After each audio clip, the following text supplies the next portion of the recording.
Prepare to experience the strongest radio allowable by law.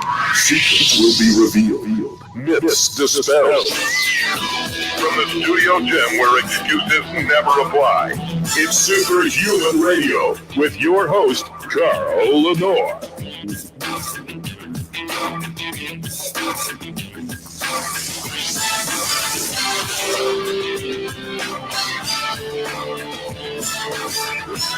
Hey, welcome back. It's a new week, and we're leading off with an amazing show.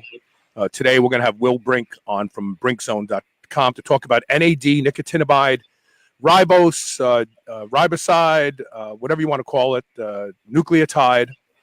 It's all the rage. Past couple of years, we've been told that it's the key to anti-aging. We're going to get into that. I basically stayed away from it. And I really started to stay away from it when last year, the company that patented it, Chromadex, decided to pull it as a raw material from everybody. They pulled it from Life Extension. They pulled it from all these companies that were buying it to use it in their supplements. And these companies weren't going to go out of business. So they found the precursor to what they had. They're like, okay, we're just going to use this. And then Chromadex changed their mind. And now the product is, the raw materials are still available out there. And, but still, is it really all that it is hyped to be? We're going to find out right now as Will Brink steps in. Let me turn on your mic. How you doing, Will? Hey, Carl. How goes it? So it should be said that, first of all, you are a science writer of great reputation. You've even written for Life Extension magazine over the years. Many times. Yeah, and so I'm sure that, like, you and I are in that same age bracket. We're looking for the edge. We're looking for any kind of edge we can get. If it's 100. Yeah, exactly. And so, it's kind of like one of those things where, well, if this is really good, I'll take it. But I've kind of sat on the sidelines with NAD. What about you? When you first heard about it, did you get swept away in it, or were you like me, like, oh, let me see how this is going to work? No, I think one thing that comes, excuse me, there's not a lot of benefits to age, but one of the benefits, especially as a science person, is we don't jump on things the minute they come out. Right? And I've heard this dance before. I mean, decade after decade, this new miracle molecule comes out. But it's also my nature also. I've always never been an early adopter or somebody trying to, be that first guy out with information. It's both my nature and just, I think, some age that I am more interested in sitting back and let the data accumulate and see what's what than try. I'd rather, some people just want to be first. I'd rather be correct than first. So between sitting, being in this business a long time and just my nature, when NAD sort of popped up as the new miracle molecule, I absolutely sat back. I mean, for me, my first article on NAD just came out, and the stuff's been around for a while, so that should tell you something, right? But so we've heard this song and dance before with a lot of stuff, right? I mean, grapeseed extract was going to be the next absolute miracle molecule, right? Yeah, right. And that's one of the things I want to get to with you, right? So they always do this stuff on us. Well, we always have plenty of this when we're young, but as we age, we have less and less. So ergo, that must be why we're aging poorly. They did it with DHEA, they did it with melatonin, and none of those ever showed to be miracle molecules. Yeah, and I think a lot of those were not shown to be miracle molecules, but definitely had a benefit, a use in the anti-aging, right? I take DHEA, but it's not a miracle molecule, but it's definitely something that does trail off as we age. So, yeah, I mean, like I say, to answer your question, I definitely did not jump on the NAD thing early, but have kept an eye on it and felt that there was now enough data to discuss it, in one way or another. And per my article, I also went off and got an actual infusion of NAD+. I actually went to Life Gains clinic in Boca and, decided it was time to give it a try. Again, not being an early adopter, especially of intravenous anything. I don't intravenous nothing without. Right. I'm not a beta tester of shit, to be honest with you. And again, other people are kamikazes and want to go beta test stuff. I'm more than happy. Even technology. I'm not an early adopter. Watch them first. Exactly. I'm not an early adopter of tech either. I mean, a new phone comes out, I'll get last year's model. A new firearm comes out, I'll get last generation's model. Right. So I decided, okay, it's time to.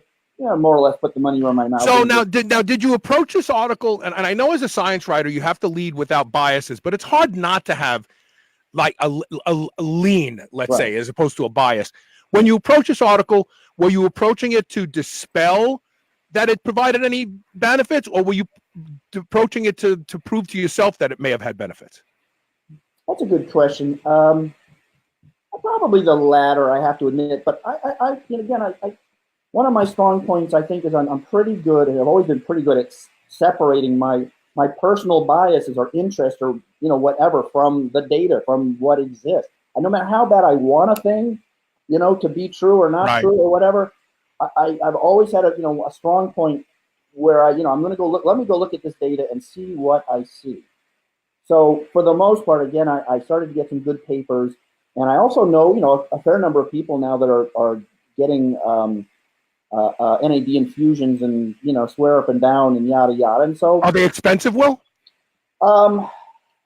It depends. I have to say, to give they don't need to be. It's not an expensive product, right. But as always, when it comes to when you're doing that type of thing, you do require medical. You need a doctor's time and his expertise and his medical staff.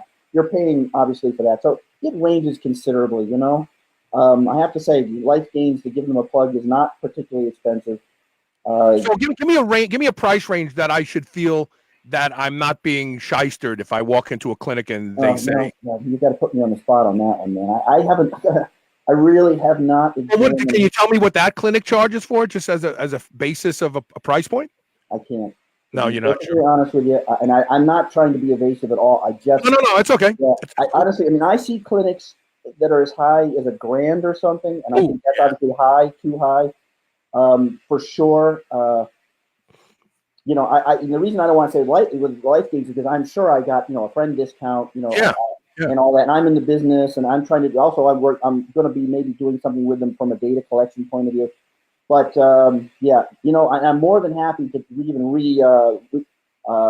revisit that topic. I just have not. Okay, no, that's cool. That's cool. But I do think, like I say, remember, when you're talking about plugging something into a vein, that's a completely other animal. Yeah, no. I personally, that's not where you necessarily want to price shop. You know what I'm saying? Per se. I'm saying look into it, but I wouldn't go like anything with medical, where you might be that rare person that has an adverse reaction, and you want a doc on hand or a crash nurse or something. Oh, people have adverse reactions to Myers cocktail, which is vitamin C, glutathione, and a couple other things. Yeah, and there was actually several people there getting Myers cocktail. So I have to say, in that respect, I'm going to look for someone with experience, not maybe someone who doesn't have it. For example, Dr. Gaines, the Gaines wave machine? No. We're changing topics a little bit. It's it's a machine that actually supposedly helps with improving vascularization in the penis and stuff. Is it acoustic or is it magnetic? I think it's acoustic. Yeah, I've heard of those machines. I know about those machines. Right, well, he invented that machine. So Dr. Gaines, he's actually an anesthesiologist. Mm-hmm. So I have to say I'm much more comfortable with an anesthesiologist who has a lot of experience plugging people into things than someone who just opened up a shack. So, best price on something if someone wants to try that is not a bad thing, but I would absolutely, again, I wouldn't, you don't just shop around for a lot of medical things. And so, no, I know price isn't always a big consideration when it comes to that kind of stuff. Yeah, so Alex, I'm not trying to be evasive. I just don't have. But isn't it fairly bioavailable? Our body is used to absorbing B3, nicotinic acid, nicotinimide, and that's just a downstream metabolite of it, isn't it? Yes, for sure. The thing, however, is that like a lot of downstream metabolites, it probably gets less and less efficient with age. And so what you then have is something called the limiting reaction. That is where is the stage where it gets jammed up and it slows down. Right. For example, we can take cysteine, a lot of cysteine, but it doesn't seem to do. Once you hit it's not going to push the process too much farther into glutathione production. If you jump the limiting reaction and start using glutamylcysteine, it goes up, right? And the same is true like beta alanine to carnosine levels. Right. So beta alanine is the limiting factor. So you just focus on that, and everything else kind of takes care of itself. Yeah. So what is the limiting? Oh, we just lost Will. You did? That's no good. I hope he knows that we lost him, and because I could always jump in on a break here, and he comes back. Will, if you can hear me, we lost your camera completely just when it was getting good. Okay, here's what I'm going to do. I'm going to take a quick commercial break, if for nothing else, to give Will time to come back on the air. So stay tuned. We'll be right back with more of this discussion. He's coming back.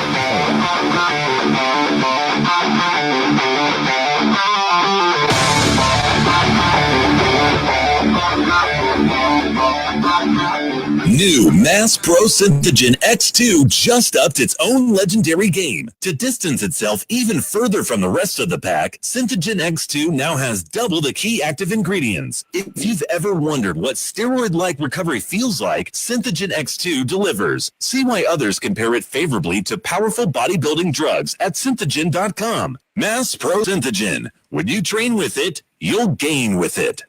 Yeah, we're coming back right now. How's that? So here's Will and I back. Did that work? I don't know where. Yeah, no, it's okay. It happens. It's part of the technology. That's okay. Mass Pro Synthogen got a free plug. So it's fairly bioavailable, and obviously, as you point out, there's something that is limiting it. Do we know what's limiting? Is there an enzyme that limits it? There is an enzyme. I think.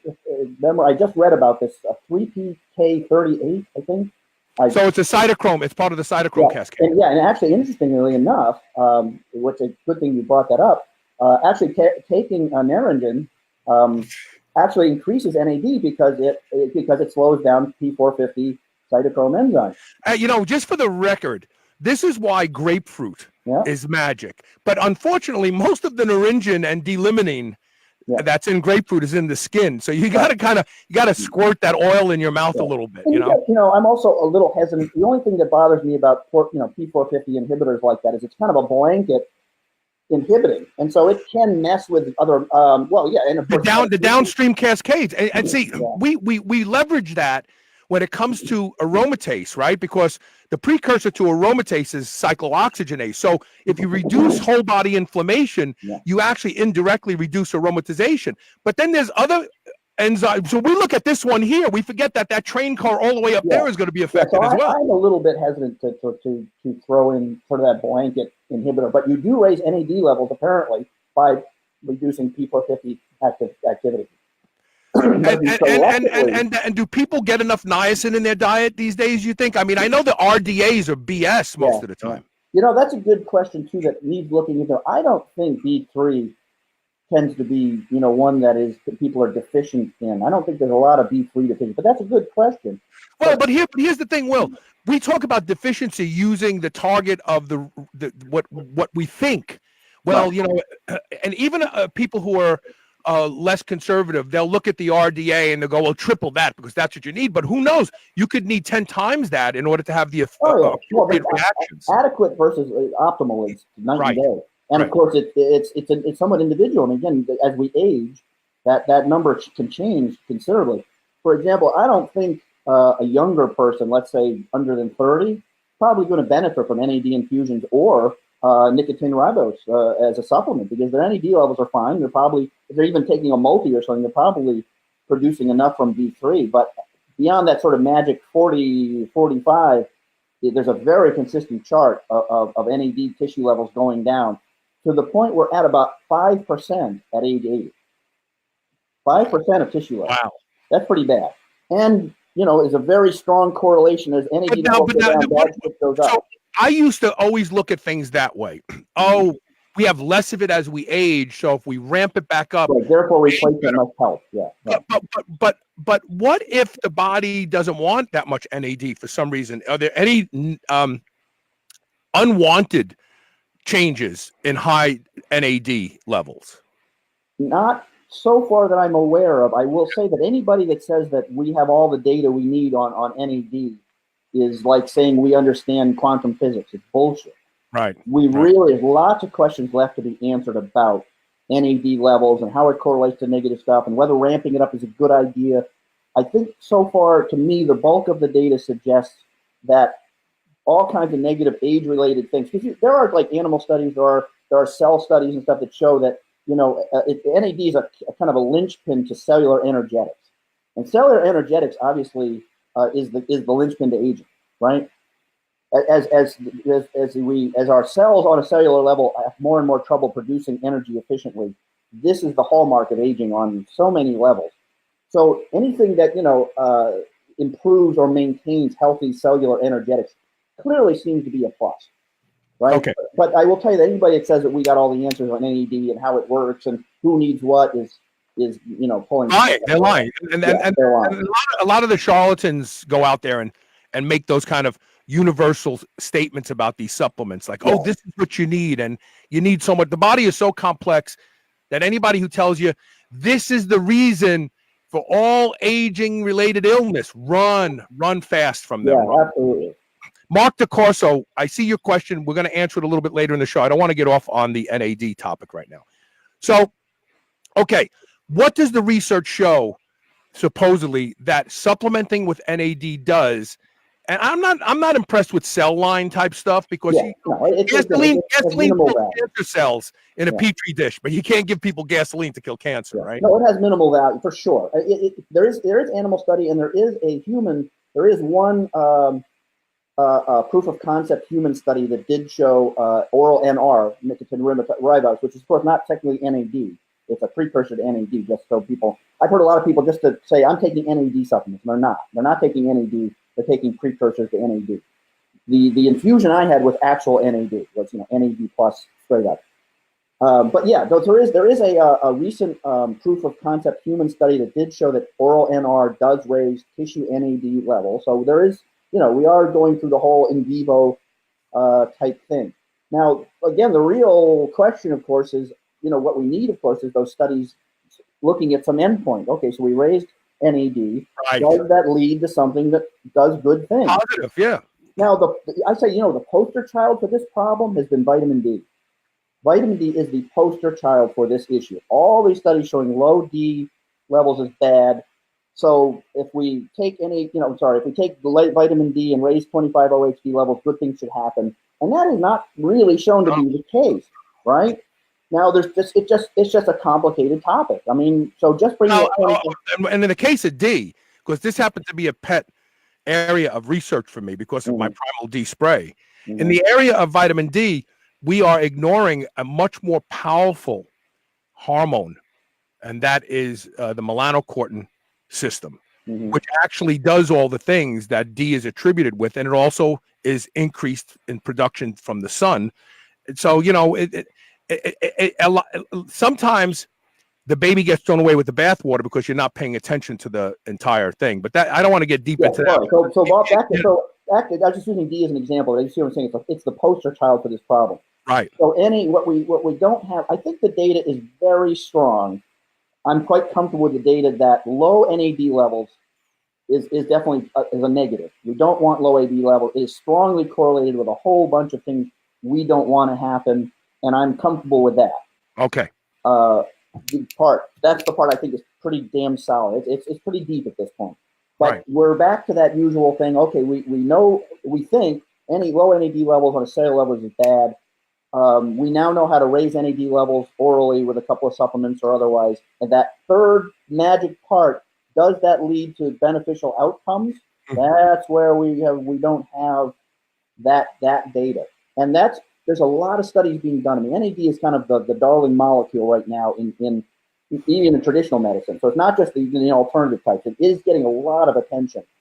On a number of levels. I've seen some more recent studies showing that NAD may improve outcomes in some neurological disorders. I've seen studies recently implying that it may have some nootropic effects in improving cognition. Yeah. What did you notice after your infusion? Did you notice anything? I did. I got to put a caveat, of course, out there. I got to put my science hat on here and to say that my subjective N=1. I am as susceptible. I am susceptible to placebo as anybody else. No matter what anybody says I'm not susceptible to placebo is the most susceptible to placebo, and I have expectation bias. So let's put that in there. I didn't notice any difference in sleep. A lot of people mention sleep quality, but from the nootropic point of view, yes, I really felt that a few days after that I had more energy. I was a little mentally sharper. That I think, but again, I gotta put that caveat too. I haven't done all of the infusions that you're supposed to do. Basically, How many are you supposed to do over what course of time? A healthy person, again, they're still figuring this out, but right now the basic protocol seems to be 3 infusions for healthy people, not trying to address a particular issue. Right. At about 300 to 500 milligrams a shot, maybe once a week, until you get them done. So I haven't done all 3. And some people, again, will tell you, the magic happens at 2 and 3, and I can believe that.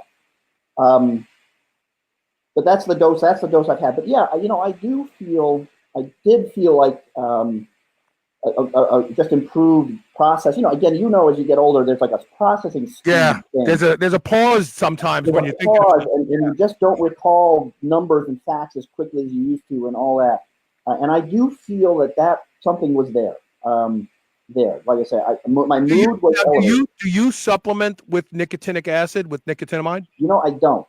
But per that article, I think, and this is sort of, again, we need data, but so scientists I've been talking to are really on this stuff, and clinicians and stuff, their feeling is that the optimal way may be to get tissue levels up via the infusions, and then keep it up via the NR orally.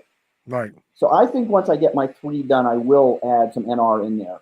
But why not? Okay, so here's my trouble with NR, right? Mm-hmm. So we just like the P450 cytochrome cascade, like manipulating this car here in the middle of this long train and expecting it not to have an effect on the train cars behind it and in front of it. Like you say, that's kind of a reckless thing. You got to be careful with that. So when you take nicotinamide, your body produces a variety of metabolites from that. It affects prostaglandin production. It does all these different things as it's getting down to that end point where it also increases NAD through nicotinamide ribose. Yeah. And so why not just take nicotinic acid? Why not just take, you can get a bottle of niacin at Kroger's for $3. Yeah. Well, I think, and that's a good question. And I'm gonna take mine with grapefruit today. Yeah. I have my nicotinic acid here, and I have a grapefruit in the refrigerator. Yeah. And it's a good question. Again, the data is not there to answer that question really well. I will say that NR is pretty early in the pathway. You haven't split off in anything yet. It's only 2 steps from nicotinamide. Right. So you haven't gone off. I don't think as you were saying, a lot of times you do things late enough in the chain, and earlier stuff would have split off into other interesting things. Right. The NR is very early, and it's only 2 steps away. So you haven't gone into other metabolites to break what you're saying. Right. And I think, and this is where the data I've been looking at, again, I think that age-related, a younger person with all those healthy enzymes, probably nicotinamide is more than adequate. Plus, nicotinamide also, NAD is also making tryptophan, by the way. So you also need adequate tryptophan along with your niacin.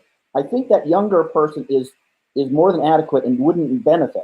But it looks to me as we age, that enzyme that degrades NAD goes up, that 38. So not only is there less of a conversion, but there's a greater degradation. Yes, there's a greater degradation. And so my thought, and I think this will hold up, and what we're seeing is that there's an age-related decline in that conversion.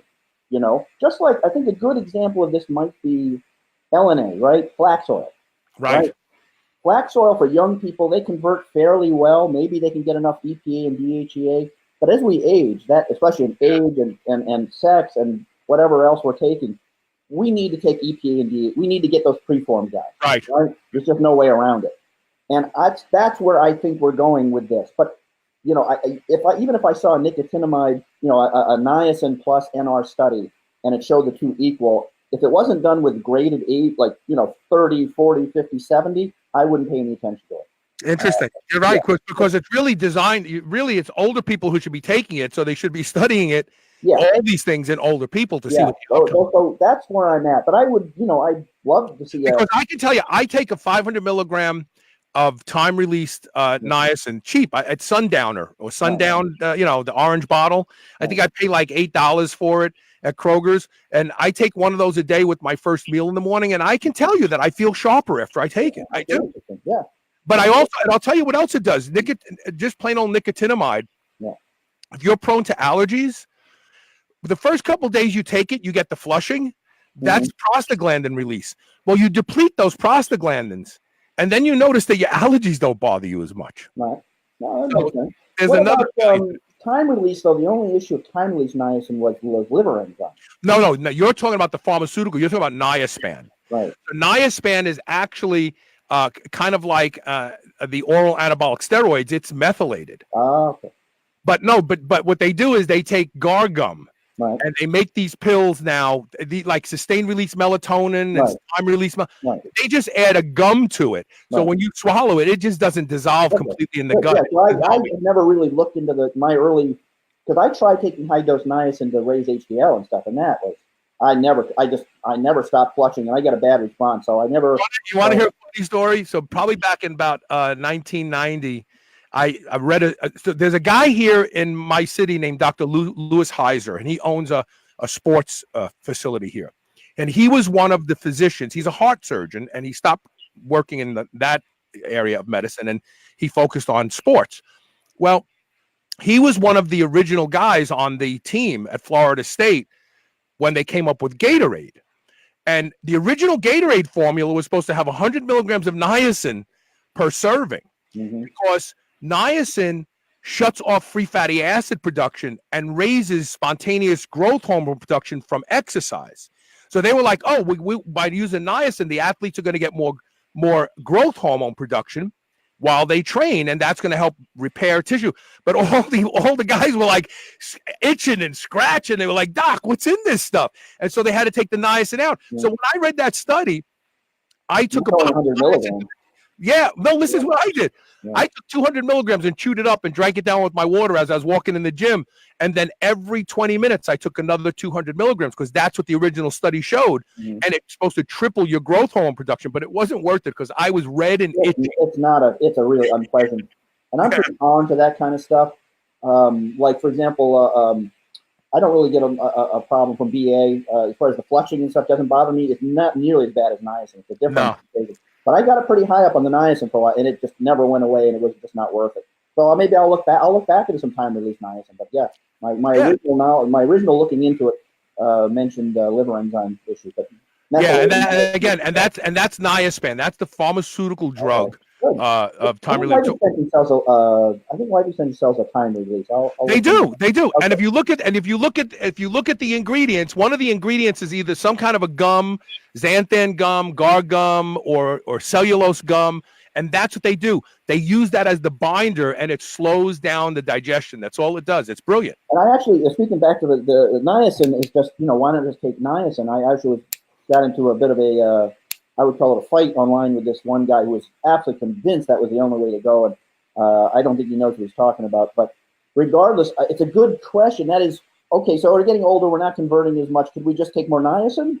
I don't know. I mean, the answer is I don't know, frankly, because there's just not, the data isn't there. And it might be perfectly possible, as you say, take some niacin and eat all the skin off a grapefruit and a little tryptophan, you might be good to go. It's really unfortunate that NR is so expensive, and that's because of what you were talking about with the whole Chromadex thing. And Elysium and Chromadex are in a huge, nasty legal battle right now. I recommend anybody Google that. It's not good, and it's going on. Well, and I want to talk about that when we come back. I want to take our official break now. When we come back, I want to talk about that, because Chromadex kind of shot themselves in the foot, because all these other guys like LEF said, okay, we'll just sell the precursor to nicotinimide ribose, and there is a precursor. NMN. I want to talk about that. I want to talk about that. Stay tuned. We'll be right back with more of Will Brink. Check out his website, brinkzone.com, if you want to be smarter tomorrow. We'll be right back.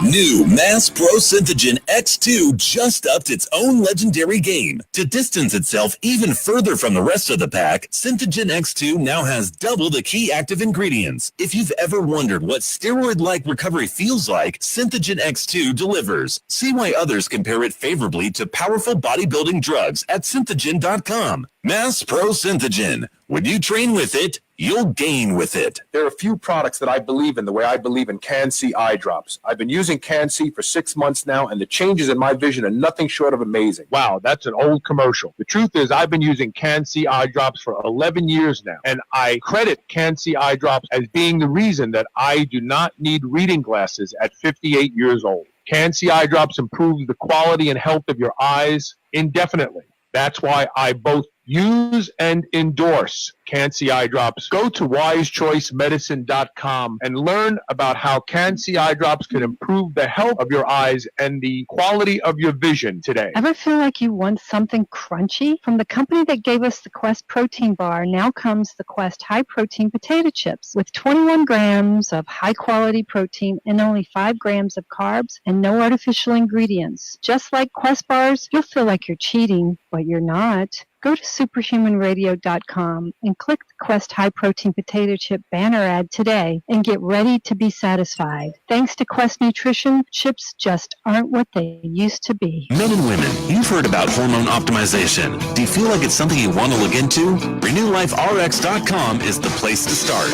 Their doctors can help you with the solutions. RenewLifeRx.com has a simple process for lab work, consultation, and taking a deep dive into where your hormone levels can be improved. Superhuman Radio listeners get 30% off your initial lab work and consultation. Go to RenewLifeRx.com to schedule your no-obligation phone consultation today. Feel younger, get in better shape, and be more productive at RenewLifeRx.com. Did you know that the U.S. Department of Health actually patented cannabinoids as antioxidants and neuroprotectants? So, clearly there is promise for CBD to help with a variety of issues. H-Hemp's U.S.-grown CBD system is fully tested for purity and safety. For daily balance, H-Hemp has the best-tasting CBD tinctures available. Their Super Breath Blast delivers near immediate relief and relaxation while on the go. And for your muscles, joints, and temples, the Magic Balm works wonders. Relax and feel better naturally with the H-Hemp CBD system from hemp.com.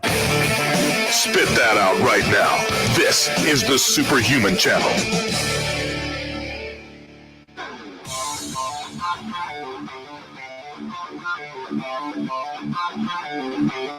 Welcome back.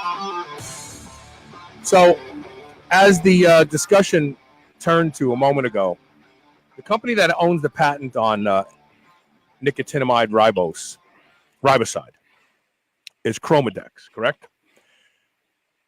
Yes.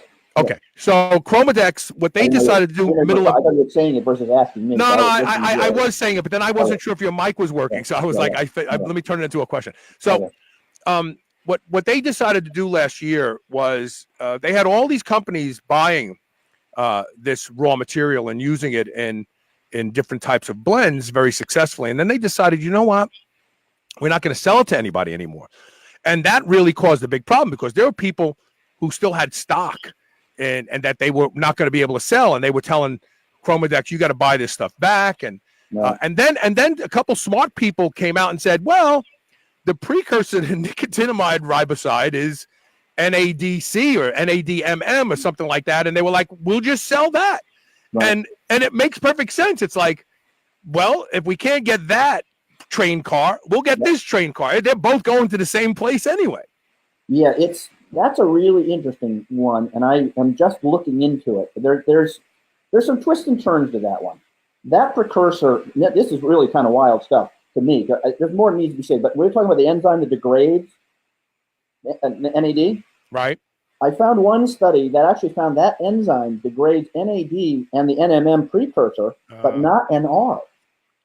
And so NR may be uniquely qualified for raising NAD levels. That's interesting. Isn't that cool?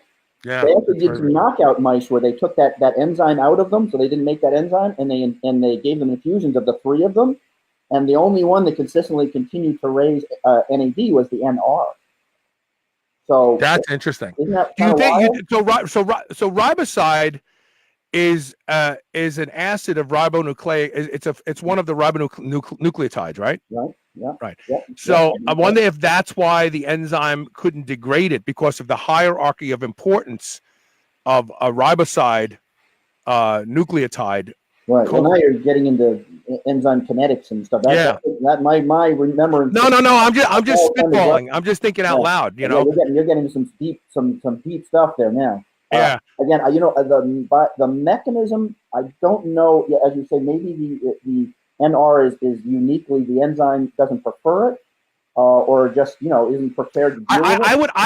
I would venture to guess that nucleotide, because it's part of our NRA influencers, that it's protected. against some of these other enzymes that would degrade. Right. Well, the study that I found that indicated that strongly. Yeah. It was a really interesting study. So it indicated, again, it is an animal study and all the usual caveats for sure. But those type of metabolic or pathway studies, and animal studies work fine for those. I don't have problems with those. I have problems when you feed a rabbit eggs and it gets heart disease and go, eggs are bad, But from a basic pathway study, their pathway is the same as our pathway for making NAD or as long as we're using the same pathway, I don't mind animal studies. Right. So they say they did it with actual knockout mice. So like I say, they knocked out that one enzyme from those mice and gave them all 3 of those, and only one continued to be produced in large amounts. They obviously all work. So NR may be uniquely suited again for avoiding that degradation enzyme to produce it. So a lot of the research and a lot of the hype about NAD states that it can actually reverse cellular senescence. Is there really evidence of that? Is there evidence that when levels are raised high enough? In animals, yeah, there is some really convincing animal data where they took old animals, obviously very low NAD levels, and pumped up their NAD plus levels. The other thing I'm going to sidetrack a little bit here, but it's not just NAD. There's the reduced version of NAD, and then there's NAD plus.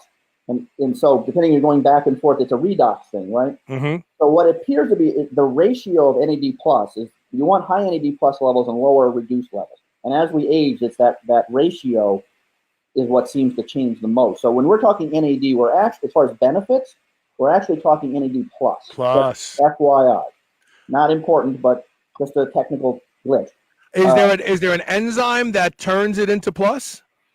I don't think that's a good question. I don't think it's an enzymatic reaction. It may be a spontaneous type thing, but that's a good question, and I will have to look into. Yeah, because that would be another enzyme to focus on, then, right? At age, reactions tend to be more, spontaneous, but I could be completely wrong on that. So anybody that really knows their NAD metabolic pathway, by all means, correct me.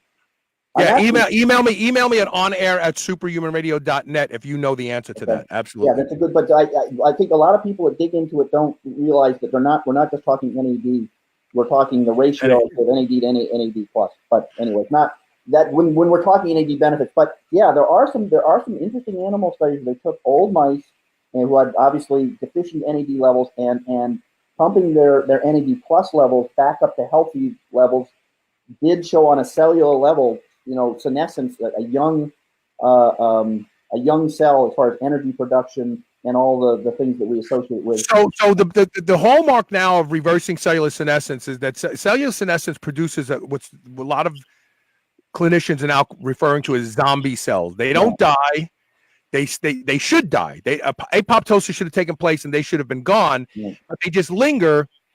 And they produce all sorts of inflammatory cytokines and poisons that literally poison the cells around them. Yeah. And eventually those cells become senescent. And the bioaccumulation of this metabolic debris, if you will, is what we see when we look at the phenotypical aging process. Analytics is a big area of research right now. And there is one drug that does work as a very powerful senolytic that, again, your cutting-edge anti-aging beta tester people are using. Are you talking about rapamycin? No, not rapamycin. Rapamycin is actually an MTOR, a mild MTOR inhibitor. I don't think it works as a rapamycin works, but I had Dr. Blagascloni on my show a couple of times. He's the guy who's done all the research on rapamycin. Right. But I think that one is more of an MTOR, a mild MTOR inhibitor, an AMPK activator. But here's the thing. Okay, so my question was going in that direction. Yeah. Does NAD or NAD plus appear to influence mTOR at all? That's another excellent question. The answer to that one is I don't know. I don't think it does. That's why, because the research I looked at doesn't talk anything about mTOR AMPK. I haven't even explored that one. The effect that I'm looking into a little bit right now, because I'm a big fan of creatine and I'm me too. Creatine guy.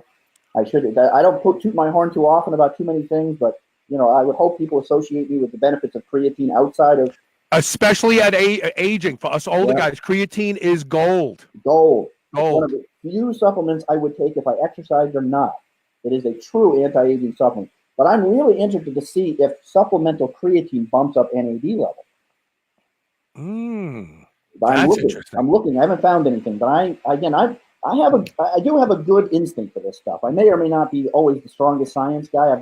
But my instincts have always been really good for this type of stuff. I usually can, and my instincts tell me that it would, but I have to go look. I haven't found anything, but I wouldn't be surprised at all.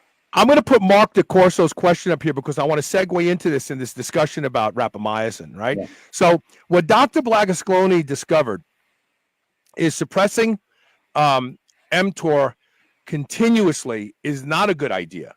But these momentary mTOR drops and then revivals stimulate all the benefits of turning senescent cells back into quiescent cells without losing the ability to have tissue synthetic responses driven by mTOR.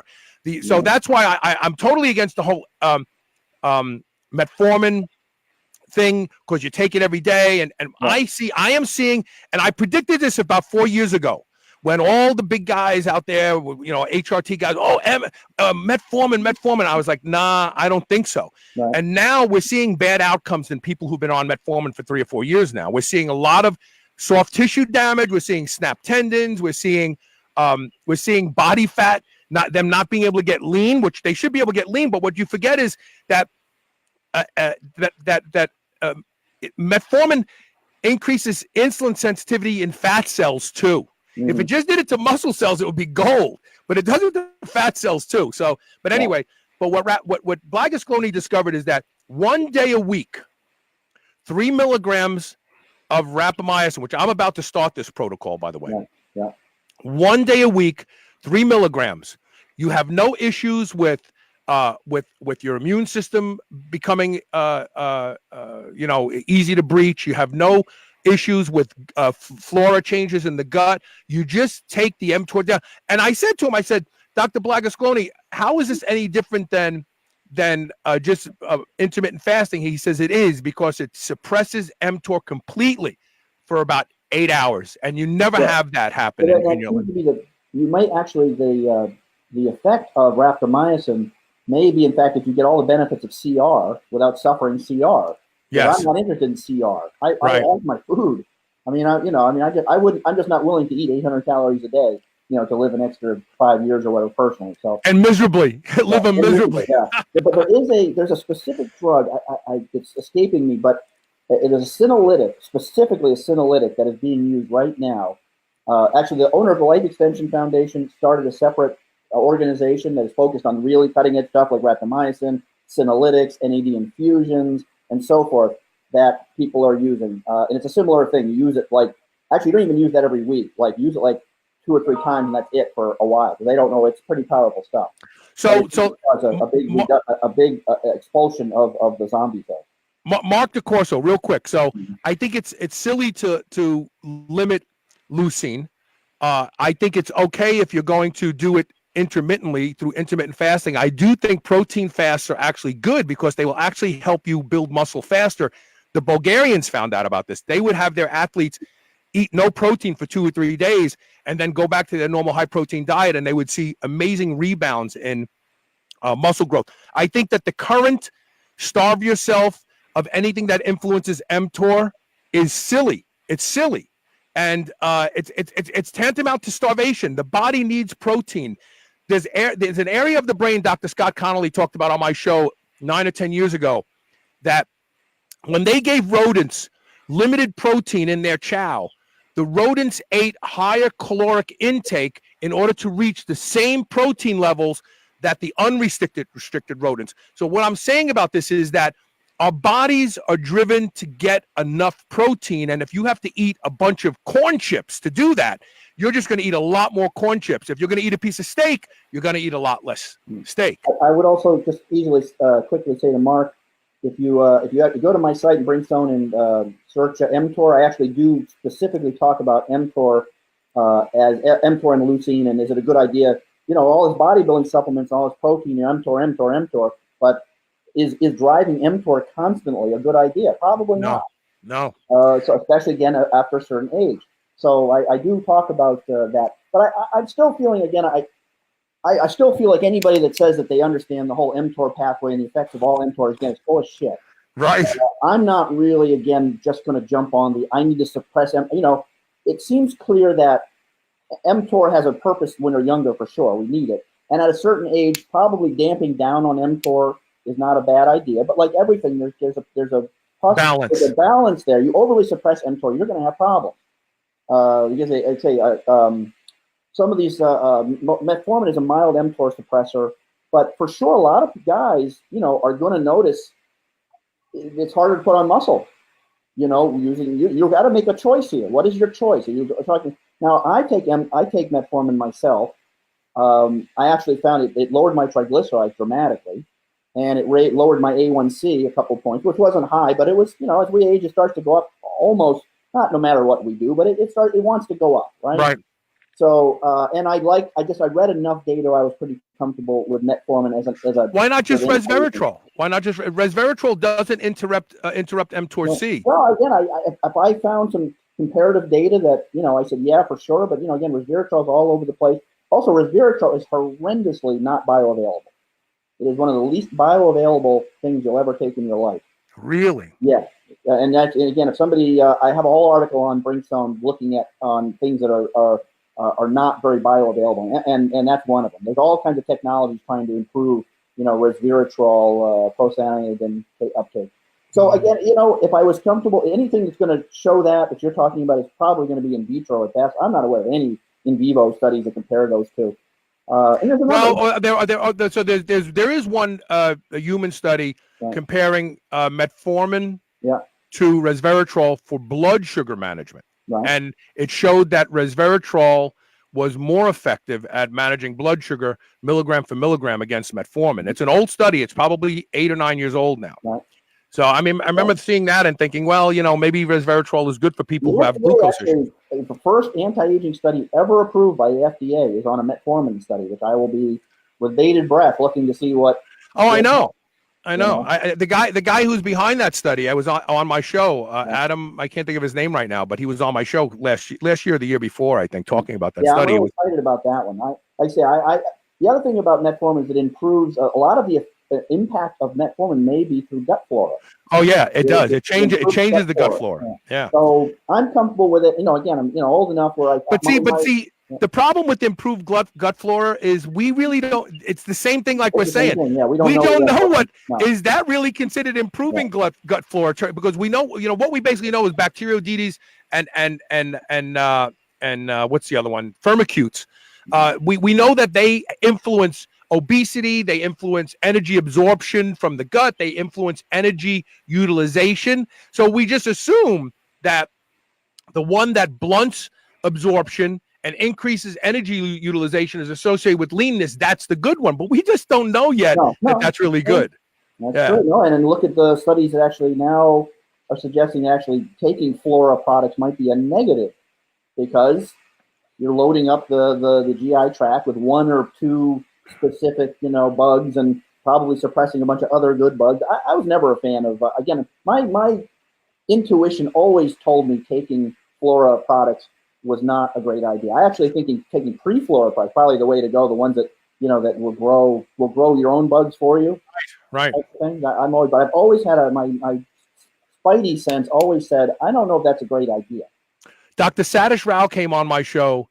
He's the guy who published a study last year that really made a big noise on the internet that showed that SIBO led to D-lactic acidosis, brain fog, weakness, muscle soreness, and that when they used a very expensive antibiotic that's usually prescribed for 2 or 3 days for traveler's distress. When you get bad diarrhea, you're in Mexico, you take it for 2 or 3 days, it knocks everything out. They actually did it for 20 days. It's like $1,800 for this 20-day regimen. But what they found out was that when it obliterated all of the microbes that had inhabited the small intestine, their D-lactic acidosis went away, their brain fog went away, their joint pain, their muscle pain, all went away.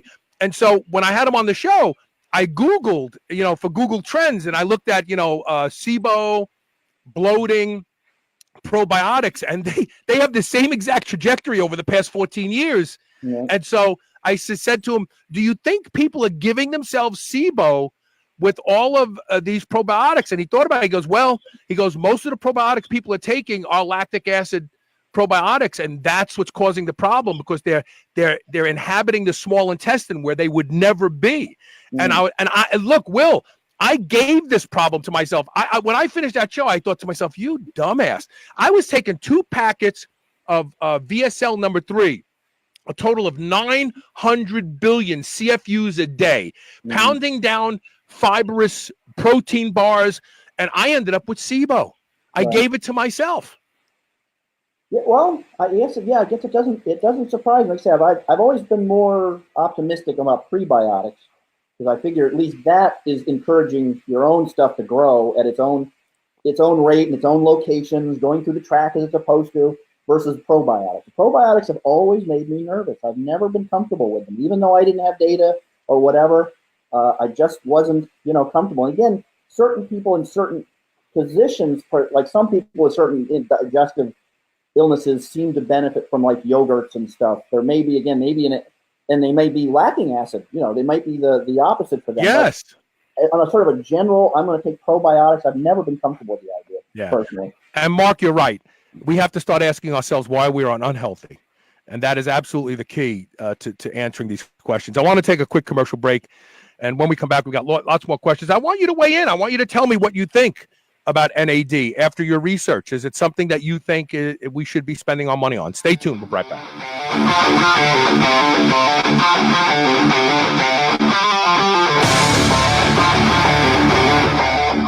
Whether your goal is to build muscle or burn fat, you'll find everything you need at Redcon One. Need help getting a good night's sleep? Try Fade Out, or the most popular pre-workout supplement on the market today, Total War. Sign up for their new Transformation Challenge and win $10,000, or shop for apparel that people at the gym will know that you are serious about your training. Need a testosterone booster that works? Check out Broomstick. Whatever you need, you'll find the best quality supplements on the market at Redcon One. Go to redcon1.com. That's REDCON1.com, or go to superhumanradio.net and click the Redcon One banner ad today. Are you looking for a better way to absorb the nutrients you know you need? Do what I do and start your day with lipospheric supplements from LivOn Labs. Unlike pills and powders, LivOn's patented liposomal encapsulation technology transports nutrients like vitamin C, vitamin B, glutathione, acetyl L-carnitine, and alpha-lipoic acid to where they need to be, your cells. Visit try.livonlabs.com/Carl to learn why I take these supplements every day to help me perform in the gym and in life. That's try.livonlabs.com/Carl. Sleep is one of the most important factors in maintaining health and longevity. And in today's environment, with all the artificial light we're exposed to, there is nothing more important to use to protecting your sleep than blue blocking glasses. And there's only one blue blocking glasses that I will trust ever, and that's Blue Blocks, BLUBLOX. If you go to the website blueblocks.com and use the code SHR15, you'll save 15% off the single best blue blocking glasses in the world, because you can wear them comfortably and still function, watch TV, work on your computer, but it blocks all of the important blue and green light that has been responsible for shutting down melatonin production and causing people to sleep poorly. Don't waste another night of sleep without wearing Blue Blocks, BLUBLOX, tonight. Put them on at 7 p.m. and you'll be asleep by 9 p.m. and you'll get the best night's sleep you've ever had. If you've never used them before, you are missing out. BlueBlocks.com. Use the code SHR15 to save 15% off. New Mass Pro Synthogen X2 just upped its own legendary game. To distance itself even further from the rest of the pack, Synthogen X2 now has double the key active ingredients. If you've ever wondered what steroid-like recovery feels like, Synthogen X2 delivers. See why others compare it favorably to powerful bodybuilding drugs at synthogen.com. Mass Pro Synthogen. When you train with it, you'll gain with it. Eat dessert again with the new 100% natural line of high-protein, low-carb Quest protein bars. I love lemon cream pie and strawberry cheesecake, but you can choose from chocolate peanut butter, coconut cashew, or cinnamon roll as well. No matter which one you try, you'll feel like you're eating dessert. But this is no ordinary dessert. With 20 grams of high-quality whey protein isolate, 17 grams of prebiotic fiber, and sweetened with stevia, these bars will make you feel like you're cheating, but you're not. Go to superhumanradio.com and click the Quest Protein Bar banner ad to learn more about these clean and delicious protein bars. This is the Superhuman Channel, doing reps with the weight of the world.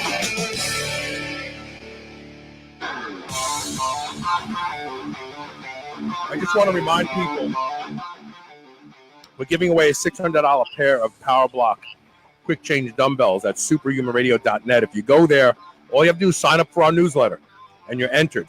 May 31st, we will announce the winner. Don't miss this opportunity. Check it out. We're talking with Will Brink. His website is Brink Zone. It's really a great website. You can learn a lot of good stuff there. I can't get the image to go away now. Isn't that wonderful? Okay. It'll go away eventually.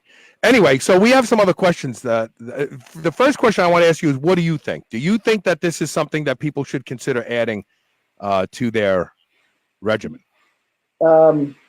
Yeah, you know, at this point, the only reason I hesitate is the stuff is expensive, and it shouldn't be. That's kind of where I'm optimistic about the benefits of it. You know, where I'm still in the I want to see more data phase for sure, but I'm optimistic enough to say if one wanted to add it in, I'm fairly confident there's potential benefit there.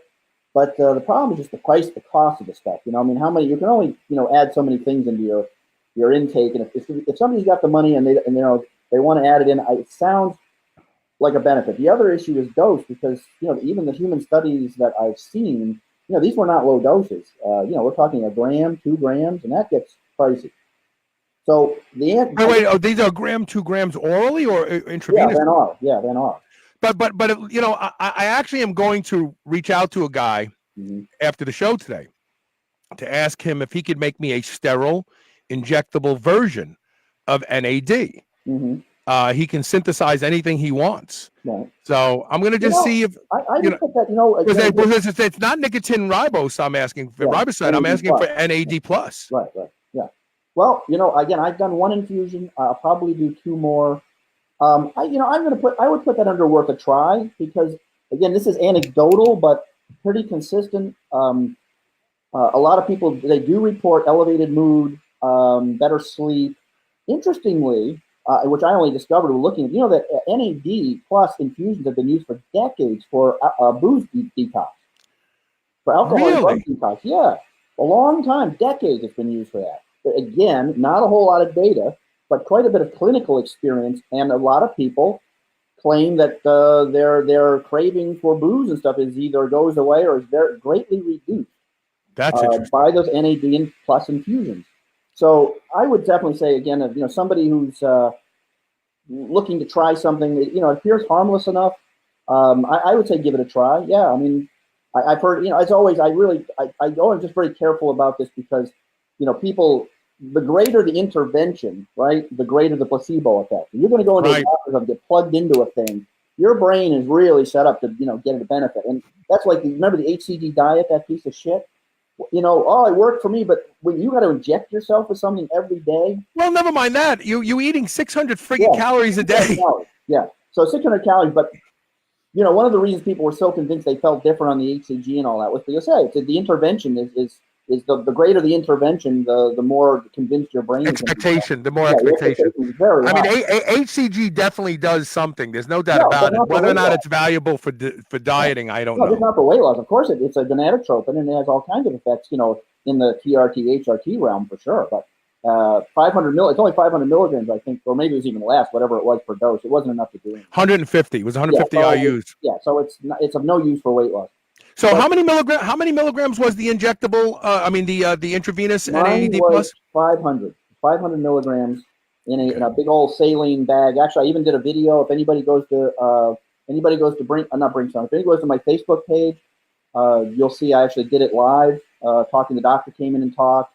I was there with Tanya Schultz, and we were there talking while I was doing it. So it was about 90 minutes. I mean, some people, you can feel, it feels almost like a very mild niacin flush, because obviously it's based on niacin. Warm, like warm. Yeah, there's a warm, sort of buzzy feeling to it. Yeah. Some people can get, a little nauseous, so if you do, you just slow it down to, so you might be there a while. Mine was pretty fast, so that was about 90 minutes. But I'm going to go, I'm going to try to go do all three of them, because again, everybody has said, people doing it clinically seem to say that, that they really notice the benefits after that second and third one. But people with, say, specific diseases, maybe neurological diseases, brain-related stuff, they go, there might be like 5. And there may be, of course, some other stuff, you might add in there. So Mark Boucher has a good question, and this is actually one of the questions I was going to ask, because I did see a study that made reference to protecting, perhaps NAD may protect against certain cancers. So Mark says, is raising NAD plus levels later in life, should it be worried about possibly fueling an unknown cancer? I'm not saying that it causes cancer on its own, but I've seen what seems to be legitimate concerns that it might fuel an existing cancer. Well, hell, sugar does that too. Yeah, but I'll Mark, when I get a chance, I'll click on that study and go read it, but I obviously can't do it right now. My take right now would be that, as always, it's like GH. GH could fuel tumors, but it's also boost the immune system. What is and low NAD is absolutely associated with more cancers, immune suppression, and so forth. So my instincts currently would say no. The benefits of the effects on immune system and general health outweigh, what effects could be. But again, the other problem with cancer is that every cancer is different. Every cancer is a completely unique animal as to what makes it grow. Some things that will grow cancers will shrink other cancers, and so on and so forth. Like when we just say sugar, absolutely, it's certain cancers live on glucose, but some cancers, it doesn't seem to matter. Oh, some cancers live on methionine. Yeah, they don't care. They live on leucine. Yeah, so the answer, like the best answer I could give would be maybe it depends on the cancer. But cancer is amazing in that it seems to I actually did a show about 3 years ago with a scientist who showed that a cancer was an evolutionarily dominant cell. It understands when it's being threatened. It understands how to reproduce quickly. It understands how to protect itself. And how to look for hide from the immune system. It actually cloaks itself from the immune. But more importantly, what I learned from that discussion that I've been saying, like it's my own brain that it came with. But he said, as an evolutionary dominant cell, cancer leverages everything that is good for other cells. So anything that's good for healthy cells, cancer gobbles it up. So it could, that's why when I see studies that show there was an accumulation of this in tumor cells, there was accumulation. I do not immediately think that drove the tumor cell. What I think is that's a really important molecule, because cancer is holding on to a lot of it. I don't put any, when I see what's in cancer cells or what's driving them, I don't pay a lot of attention. For example, there's a big keto craze because they say, well, okay, cancer lives on glucose, we'll starve it of glucose. Well, there's certain cancer cells that love keto and do just fine. Yes. There's certain brain cancers, I think, that if anything, they prefer it. So it's really can't make those general statements. I could say that the possibility exists dependent on the cancer, but I tend to think that the net benefit to immune system and all that is probably outweighs the cancer part. Right. What is cancer? Cancer is a failure of the immune system, obviously, to detect and go after, a cancer. So the answer is nobody knows. My general instinct says worst case it would depend on the cancer. Beyond that, we wouldn't be able to say. But I will look at that link. I can't. So is NAD nuclear is the D-riboside version of it, riboside version of it? Is it highly bioavailable? Like taking 2 grams, does 2 grams actually get into your body? No, right? There's not enough. I think it's pretty bioavailable. I haven't looked specifically at bioavailability studies. There is, like I say, there's been a couple of, there's one, it's linked actually in my article on Brink. There's one human proof of concept study. It seemed to be well absorbed as far as I know, but honestly, it's a good question. I don't know if anybody's done like pharmacokinetic, pharmacodynamic, tracer type studies to really. This is all selfish. Yeah. This question is selfish because I'm actually texting a guy right now to ask him if he could make me injectable NAD plus. Right. And he said to me, how much would you want? And I'm like, well, should I take, like you said, 500 milligrams in that IV, but maybe taking 25 milligrams a day sub Q, over the course of weeks would do something. Yeah, well, but of course, if you're taking it by injection, bioavailability is a non-issue. So what I was trying to come up with was, if you would have said to me, oh, it's only 50% bioavailable and they're taking 2 grams, that means 1,000 milligrams is magic. So I'd be like, oh, I would need to inject at least. Yeah, right. Yeah, you calculate from the bioavailability. Trying to back it down. I don't know. It's a good question. I believe it's quite bioavailable, but I couldn't say it's 80, 70, 83 point whatever. I'm gonna look for that. I'm gonna look because I'm telling everybody who's watching this show right now and listening to the show right now. I promise you that within the next couple of months, I'm gonna have an injectable NAD plus, and I don't have to worry about Chromadex because it's not the NR, and that's it. Yeah, what to say? I would say anecdotally, there's been pretty good responses to subjectively to these infusions. But again, it's a data thing. But there's one really interesting study that almost suggests that NR may even be superior. And there's a doc I have to look into, but I believe he offers NR infusions versus NAD infusions. And how's he doing that with Chromadex? Is he getting? I mean, he's getting raw material? Yeah, I think you can. I think you can buy it. I mean, it's just they're not. As you said, they went back to selling it to people. Yeah. So I don't think there's, because they didn't. It hasn't worked out with the way they wanted, cutting off Elysium. I guess they have sort of backtracked and are allowing people. And obviously, if you're not selling it or making any claims or something, you can buy raw. You can buy raw NR. Mm-hmm. I don't know how production-wise. I don't know. How locked up it is by them and all that. But there's plenty of docs and companies that have it. But is there some possibility that NR is actually superior even intravenously than NAD? So I would have to. Okay, so it would have to be injectable NR. Okay, go with the NAD plus. Maybe a blend. How about injectable NR plus NAD plus? Not a bad idea. Yeah, there you go. You might have onto something right there. I'm doing it. I'm gonna do it. Because I want to use it too. Yeah.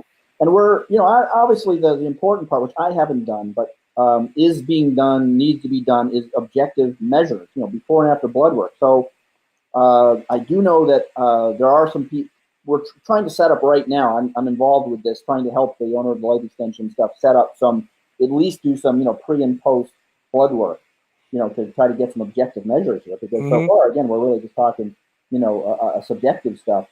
And then we right now, of course, one of the issues is, well, what do you look for? What is the indicator of this? Wouldn't you have to do a punch biopsy and look at tissue levels? Well, I think that's what we're saying. We know we can raise tissue level. Right. We're at the third part now, right? Low level's bad. We can raise it, yes. And the part we're at now is what benefits do we get, right? Are there really, like say, the vitamin D, all the stuff that's the poster child for that. So I think we're really at that point where we're not trying to see if the tissue's raised via, biopsy. We want to see, does this do anything, right? Did blood pressure go down? A lot of people do report lowered blood pressure from it. Did cholesterol go? I'm just making stuff up as I go along here. Yeah. Did the T cell, the T cells become active, whatever. Right. But we really need to take to the next step is to look at objective measures of benefit, because if there are none, again, why are we, why are we even bothering with it? Yeah, right. We're back to glutamine. Glutamine on paper, again, that's another poster child, right? Talk about the poster child, right? Of looked like the greatest thing on earth to swallow buckets of glutamine, which I did. I'm guilty. I swallowed buckets. It's good for your gut. It's good for your stomach. I'll tell you that. It's good for your there's medical uses, like everything. There's some uses for like HMB. HMB for the, I'm not a big fan of HMB, but there are specific medical uses for HMB. And glutamine absolutely is good for if you've got Crohn's or, IBS or whatever. But as far as the healthy bodybuilder who wants to add muscle, it's utterly useless. And remember back in the day when you walked into a store to buy creatine, especially if it was not a sugar-fied version, the big jug, and it had 20 servings and it was all dextrose. But whenever you went into the Celtec had 90 grams of glucose or dextrose per serving. Yeah, and 5 grams of, I know, remember that? And people wondered why they were getting fat. But if back in the day when you went in to buy creatine, they always told you, you got to take it with glutamine or it doesn't work. Do you remember that? Vaguely.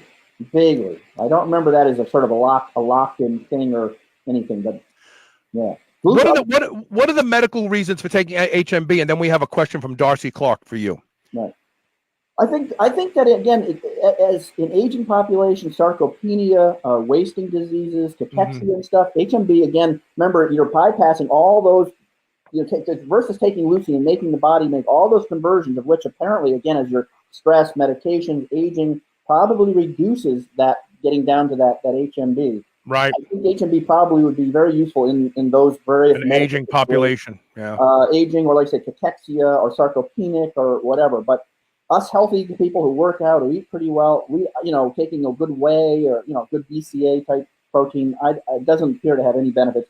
And the data shows it. I mean, we've got many studies in healthy people, other than one that is so ridiculous that everybody's questioned it. And I don't know if it was retracted or not. It came out a couple of years ago, and these guys put on as much lean body mass as they had an anadrol enema.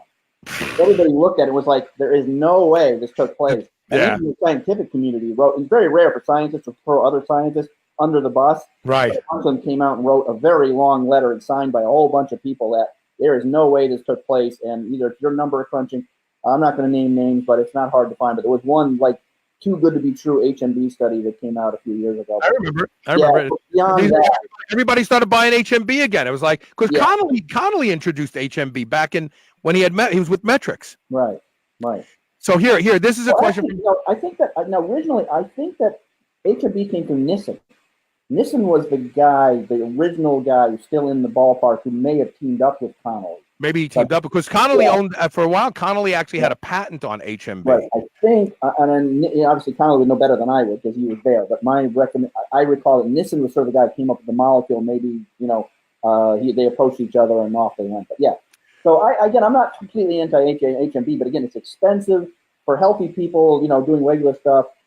And at least the one study, maybe under again the specific conditions of severe overtraining and overreaching, which there can be a phase of overreaching in a certain program. Maybe that's the place to use it, right? But on a daily basis, no. So Darcy Clark said to get you to talk about how you like to take creatine. He said you made a video a long time ago about warming up water and dissolving it in water. And he said he likes to add a teaspoon of sodium bicarbonate and a pinch of Redmond sea salt to it. Well, that was the most popular video I ever did, and I still stick to it.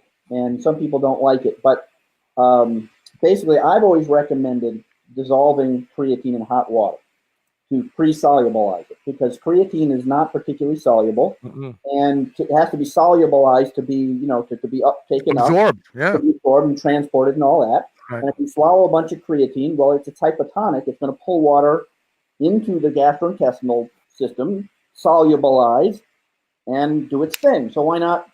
Why don't you send it in there that way? Right, exactly. Send it down there that way. Yeah. And and I will tell you that I don't know if it improves absorption or not, but I will tell you that for all the people that have GI problems with creatine, that solves it 99% of the time. It's a done deal.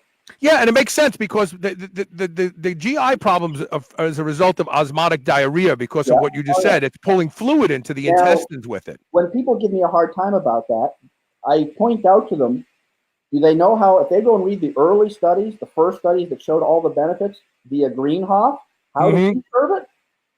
Hot tea and hot coffee. Interesting. That's how they were served. And they didn't even realize that had a role in it and why it was palatable.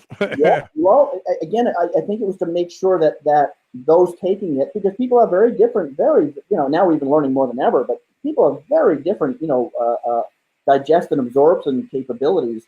And he, of course, to sort of not have that be a problem and cure the gastrointestinal problem, served all of it. And when I talked to Greenhoff by email, he said, later on, a lot of studies don't pre-solubilize it, but anytime people came to me with stomach problems or whatever, that's how I told them to take it. So why? So I can understand why Darcy Clark puts sodium bicarbonate in there, because there's this whole alkalizing movement on creatine monohydrate because the stomach acids and blah blah blah. So you're buffering it. But why would he put an additional sodium chloride in there? Does that help shuttle anything? Does it help cause the entire buffered creatine was again a thing, and it was based on completely faulty science from the people who sold it. If you go to my Brink Zone and type in buffered creatine, a study was done at Texas A&M that showed it was less effective than monohydrate, not even equally effective.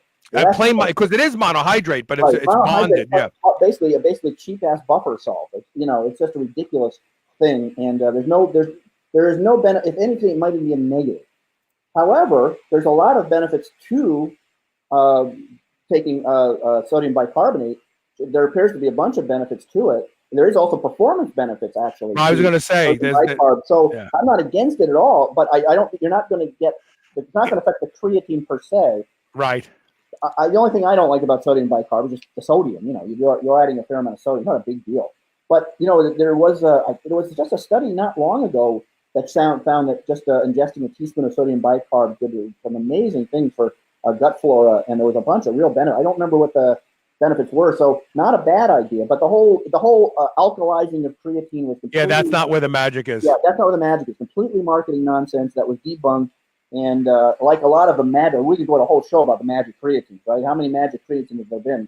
But that was another peak of magic creatine, buffer. It's the greatest stuff in the world, and it sold a gazillion, and now I don't know what they sell, but it's no longer the magic creatine. So I got some. Now the magic creatine. The magic creatine. Sorry to interrupt you. HCl is now the magic creatine right now.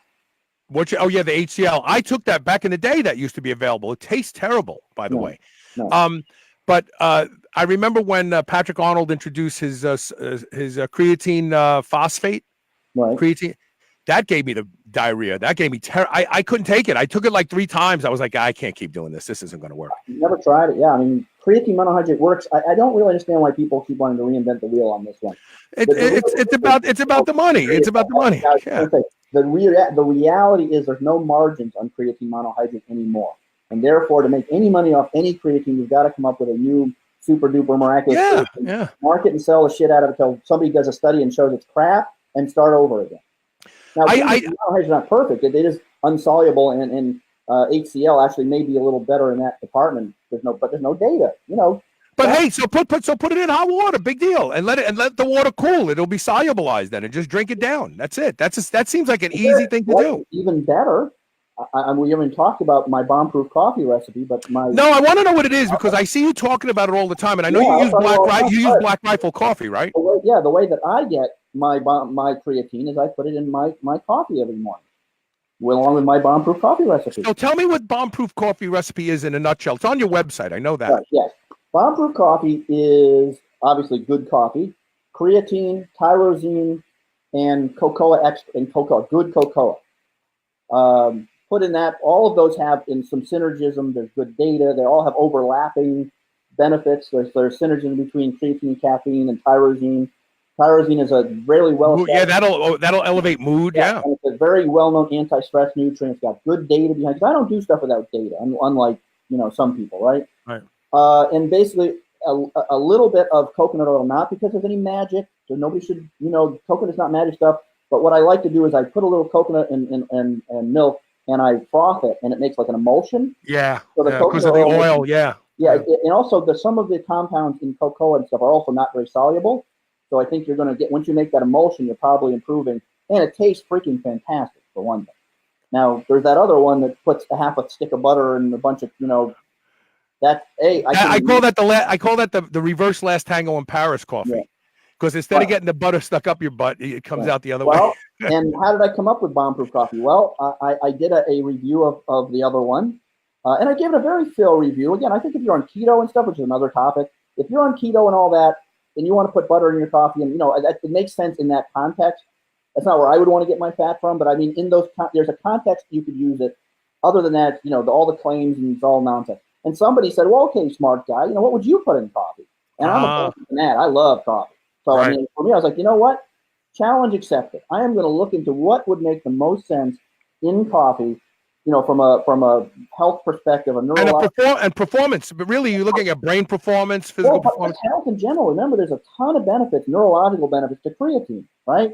There's a bunch of benefits. Tyrosine too, and cocoa too. So rule number one: either has to have no effect on the taste of the coffee, or it's got to benefit the taste of the coffee. Those all, obviously don't break rule number one, right? Because if you add it, it tastes like shit. Well, I don't care how it's right. Don't ruin my coffee. Right. 3, it's got to have data, and 4, it's got to make sense with the rest of them, and hence bomb-proof coffee. And then what about adding? I know you probably have people do this to you all the time. Well, what about adding? What about adding just a little bit of taurine to it? Maybe 3/4 of a gram of it, taurine. The only, well, it can't break rule number 1, screwing up the taste. The taurine doesn't have any flavor, so it works there. A lot of people will say stuff, and I'll go try it. It'll ruin the coffee. So there's a lot of things to that, right? Taurine would be fine. My only issue that I would worry about, and you have to look into this, is it going to affect the absorption of the tyrosine?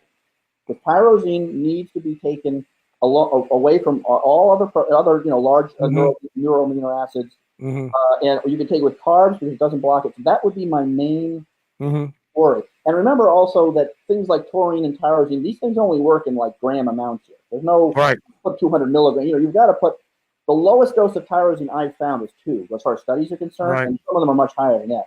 Right. So my major concern would be that if you can find the studies, and I haven't looked, but I also do take taurine, but I take it separately. Do you take a pre-workout? No, I just I got to admit, like a lot of people, I take so much stuff. I got to find a window to take the stuff. But I tend to, if I'm happy, I'll just dump it in some water or something whenever I can get the taurine in. But I'm a fan of taurine. But I really want what we're really looking to do is to those precursors to epinephrine and norepinephrine and thyroid is all tyrosine. Dopamine, it's all tyrosine.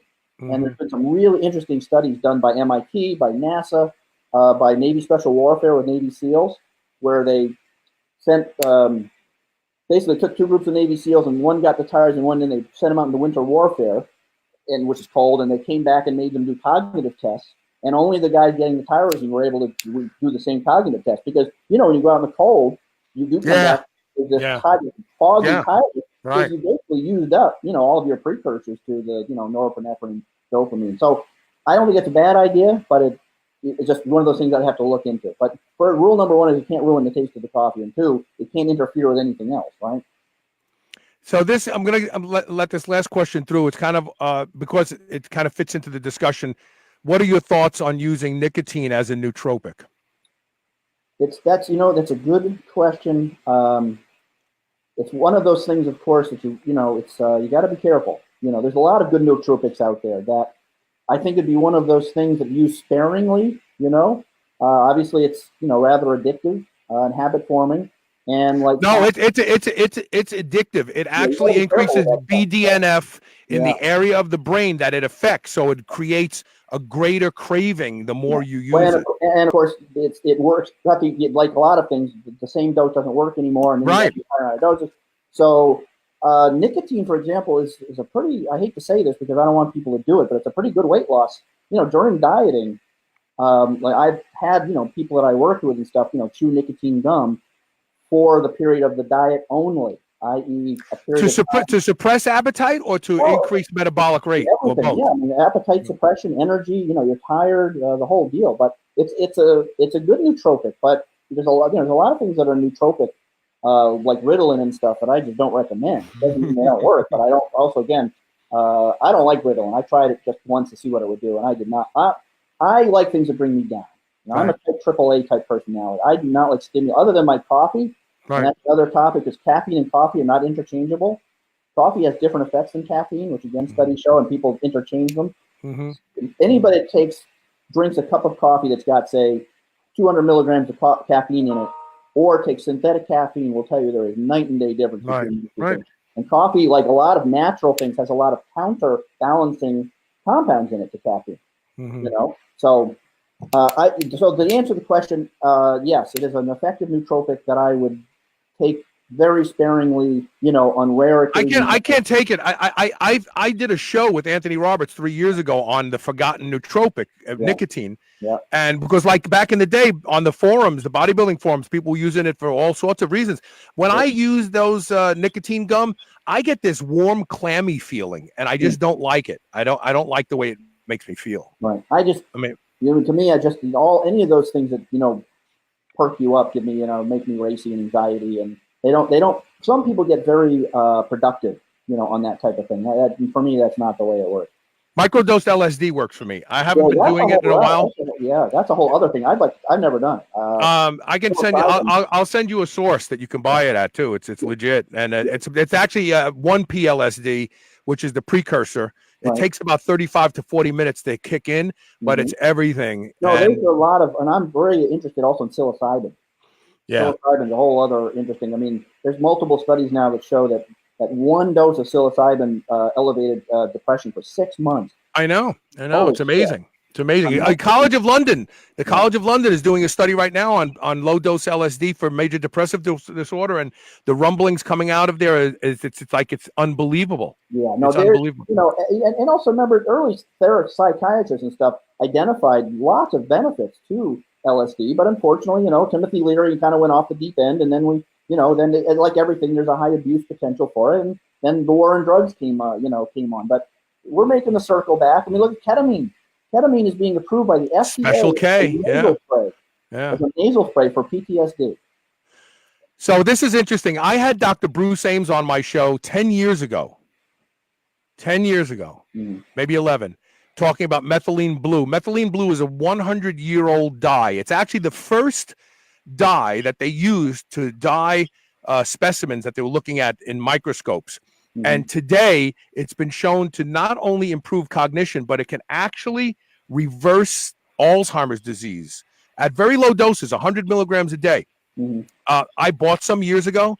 It's messy. It gets on everything. You poop blue. You pee blue. Methylene blue for fish. Like fish. Yeah. Yeah. When they get tail rot, you put methylene blue in the water. Methylene. Yes, I remember that stuff as a kid. Yeah. I've never heard. That's a good. I haven't. There you go. I've learned something every day, man. 10 years ago, and you know who Dr. Bruce Ames is. He's the guy who came up with the Ames score. He has that the way to check what things are carcinogenic. I mean, the guy was brilliant. He was so nice. He came on the show. He was sort of the early proponent of methylene blue. Oh yeah, he was saying, but he said you can't get anybody to pay attention because the pharmaceutical company can't do anything with it. It can't be patented. It's a 100-year-old dye. Right. So everybody just ignored it. It's actually also a monoamine oxidase inhibitor, a mild MAOI as well. Well, there you go. I mean, God knows you can buy that anywhere. It's dirt cheap. Yeah, but you got to buy you got to buy something that's good for humans. I actually thought about just going to the pet shop and getting the ick, put a couple of drops on my tongue. Yeah, I would do that. I'm different than you. I'm one of those. I'm a Wistar rat. I go out and experiment on myself. Yeah. Oh yeah. I gone to the store and dude, I got some Finrod. There you go. That's an interesting one. I am really interested in the psychogenic psychedelic stuff as far as cognition and stuff, because I think those might work as really good nootropics minus the jitters and the and the anxiety and all that stuff. Like I said, me personally, other than coffee, I don't like anything that it just makes me anxious. I've found some magic. I've been experimenting with C-Lank and C-Max. And I will be experimenting with cerebrolysin very shortly. Yes. So Kirk Yeager points out, because it is a an MAOI inhibitor, right? Not to use with SSRI. That you shouldn't take it with an SSRI. Yes, that's a good tip. Right. Millions and millions of people, of course, are on SSRI. That's a sad statement right there. We need to close our show on that. Listen, Will, it's always wonderful to hang out with you. I want to hang out with you in person because you and I are Brooklyn guys. Yeah, and right. Talking to you, it's like just going back in time for me. I think we should do the show with whiskey. With whiskey. I think that's what we should do. I'll do that. We should do a show in person, drinking whiskey, and just go like off the. Yeah, and the more we drink, the more outlandish our ideas will be. That'd be a good idea. Black Label or something. That's what I think. There you go. Black Label and Black Rifle Coffee. There you go. Will, thanks. You're in New York City? Where are you? I'm in Louisville, Kentucky. I'm not far from you. You're in Florida, right? Yeah, you're pretty close. Yeah, there you go. Yeah. All right. All right, brother. Thanks for being here today, huh? All right, guys. And thanks everybody for watching the show, and we will see you tomorrow with more Superhuman Radio. You know, this is just the beginning of the week. We got some really great shows this week. We're gonna have the scientists who worked on pulsed electromagnetic fields for NASA on the show this Wednesday to talk about best practices and what really can PEMF do. And this won't be BS from some marketing hype. So make sure to listen to that one. All right, we'll see you about tomorrow with more Superhuman Radio. Thank you for listening today.